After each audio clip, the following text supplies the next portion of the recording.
So, eto na yung swerte guys, lumabas yung swerte. Sabi ko naman sa inyo guys, swerte kayo, no? Nakatadhana talaga kayong maging maswerte, nakatadhana kayong swertehin, Scorpio, no? So, wag nyo na itong pakawalan mga kapiksi. Magiging maswerte kayo, magiging maganda yung dali ng swerte sa inyo, makaka-recover kayo, makakabangon kayo sa buhay nyo.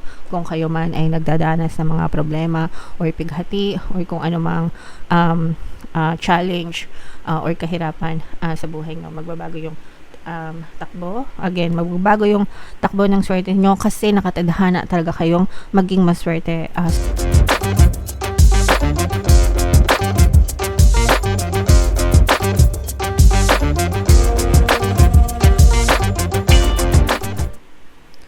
Hello guys, hello Scorpio, welcome back to Pinay Pixie Tarot. Ang pamagat ng episode natin for tonight is blessings para ngayong September para sa Scorpio, Sun, Moon, Rising Sign, and Venus. So, unahin natin tong deck na to. By the way guys, naka-upload na yung ating 2026 Pick a Card kapalaran. Kung hindi nyo pa napapanood mga kapiksi, panoorin nyo na. So, unahin natin tong deck na to. Ito yung mga mensahe para sa inyo guys. Wow, serendipity. Guys, nakatadhana kayong maging maswerte, no? So, blessed talaga kayo. Grabe. Grabe guys, no? Nakatadhana talaga kayo maging maswerte, mga kapiksi. So, super blessed talaga kayo guys. So, i-mind nyo na tong mga blessings na to at mga swerte na to sa buhay nyo mga kapiksi. Okay? And always affirm guys, no? Palagi ko kayong ina-encourage or tinuturuan na mag-affirm mga kapiksi. Pagdating sa swerte, yung palagi kong share sa inyo, swerte ako, swerte ako, swerte ako, swerte ako sa lahat ng aspeto ng buhay ko. So, palagi nyo lang sabihin yan, practicing nyo, no? Make it a habit, practicing nyo, ugaliin nyo na sabihin yan any time of the day, all throughout the day, mga kapiksi, and talagang magbabago yung swerte ng buhay nyo, mga kapiksi. Alright? And yung next na message natin, ayan, no? Grabe. Ito yung mga blessings, guys, no? Matatamis na blessings, magagandang swerte. Grabe naman. Grabe naman yung energy nyo. Scorpio, swerte na, blessings pa guys, no? So, ito yung mga matatamis na biyaya ang ibig sabihin nito. So, there's a rainbow after the rain, di ba guys? And at the end of the rainbow, there's a pot of gold, no? Figuratively. Pero ang ibig sabihin yan guys, matatamis na biyaya, matatamis na blessings at swerte ang nag-aantay sa inyo. So, i-mind nyo na agad yan guys sa comment section. And another message, Scorpio, nasa paligid mo lang ang swerte guys, nasa paligid mo lang ang mga biyaya, ang mga oportunidad, no?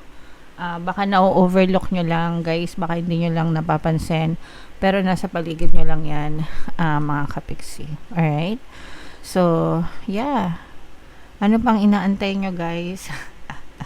I-comment nyo na sa comment section, mind swerte, mind blessings, mind biyaya, matatamis na biyaya, matatamis na bunga, mga kapiksi. Comment down below if na-excite kayo.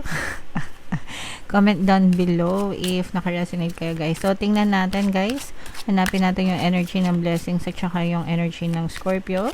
Habang sinashuffle natin to, panoorin nyo muna yung video natin regarding sa ating paano mag-manifest ng abundance video course.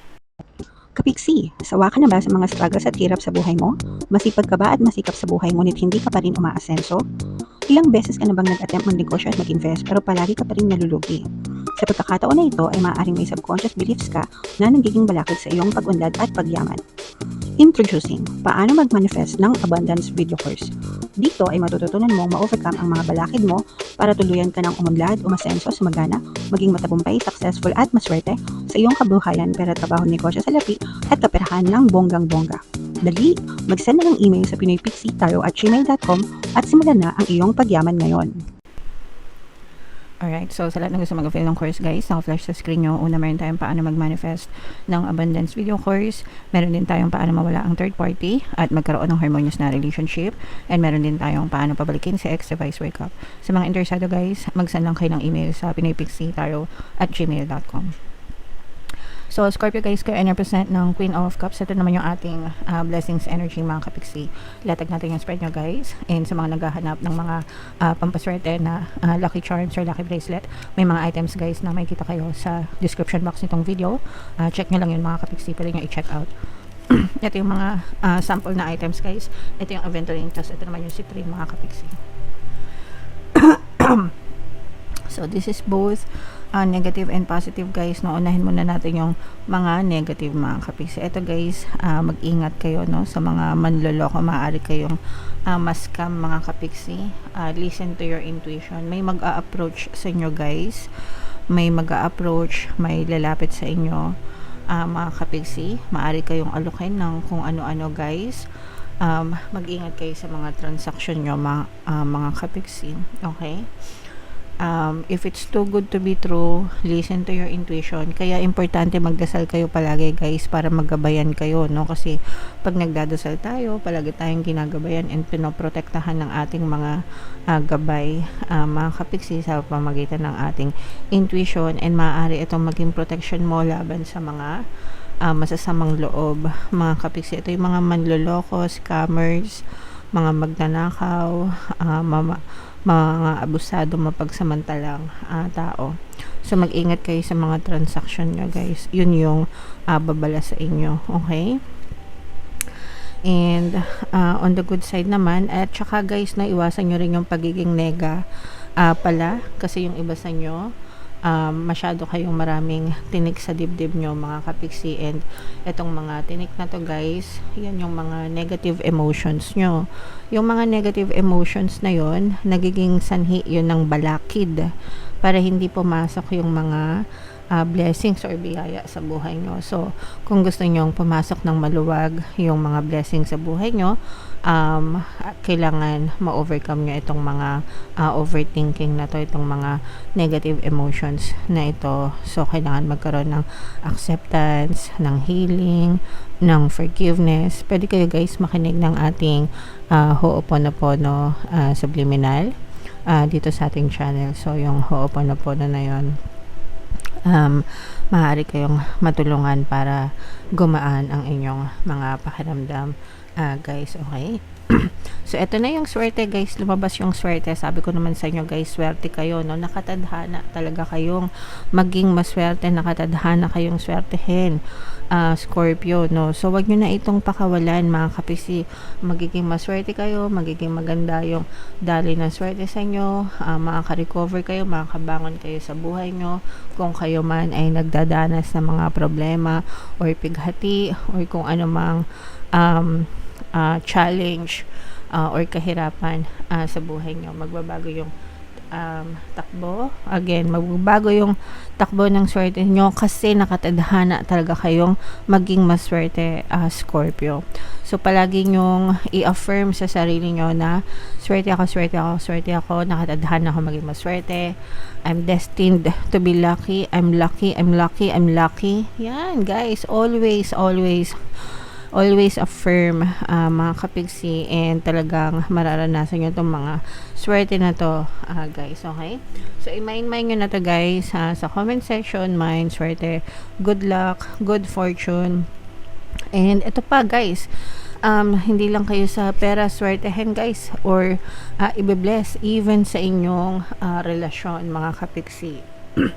Sa inyong mga, this is more on romantic relationship guys, no? So, kung meron kayong mga partner o specific person, binibless din or i-bless din ang inyong mga relasyon, ang inyong mga pagsasama mga kapigsi.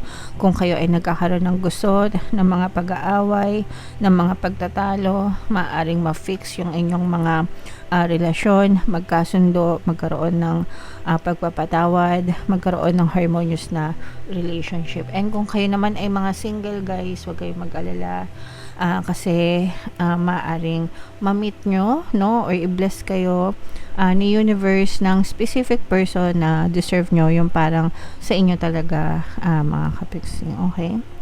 So, i-mind nyo na guys yan sa comment section. Mind, harmonious relationship, romantic relationship.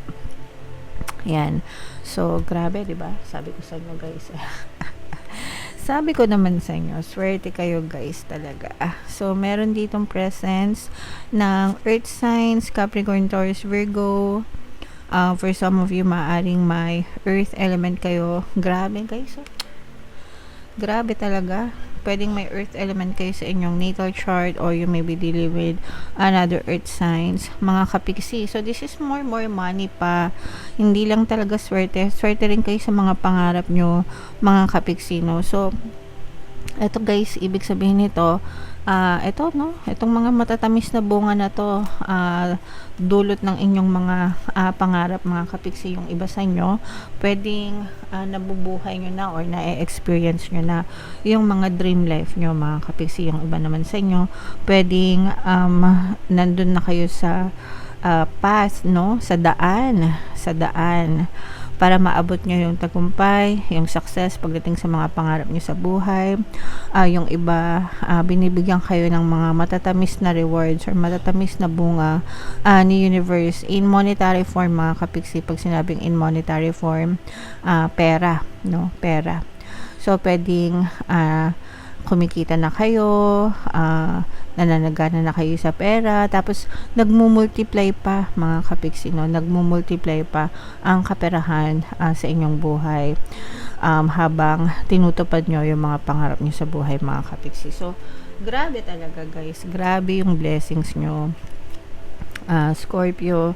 And for some of you guys, no, pwedeng maaring magkaroon din ng reconciliation, mga kapiksi, nagkakaroon ng forgiveness sa mga relasyon. Again, no, parehas guys, no, parehas na pera at saka relasyon, no, nagiging maayos yung takbo ng swerte dyan sa parehas na aspeto ng buhay nyo. So, nagkakaroon ng reconciliation, mga pagbabati, na-fix yung mga relasyon, mga kapiksi. Nagkakaroon ng reconnection, ano ba dito? Nagkakaroon ng spark ulit, no? Umiinit ulit yung, kumbaga bumabalik ulit yung init ng pagmamahalan nyo, mga kapiksi. Alright? So, yeah, grabe guys. Mind nyo na yan sa comment section. And for more tarot readings, guys, ito pala yung inyong 2026 kapalaran pick a card version. Panoorin nyo na. And ito naman yung ating success stories ng paano mag-manifest ng abundance video course. Thank you for liking, sharing, and subscribing, guys. See you next time. I love you all. Have a nice day. Bye-bye.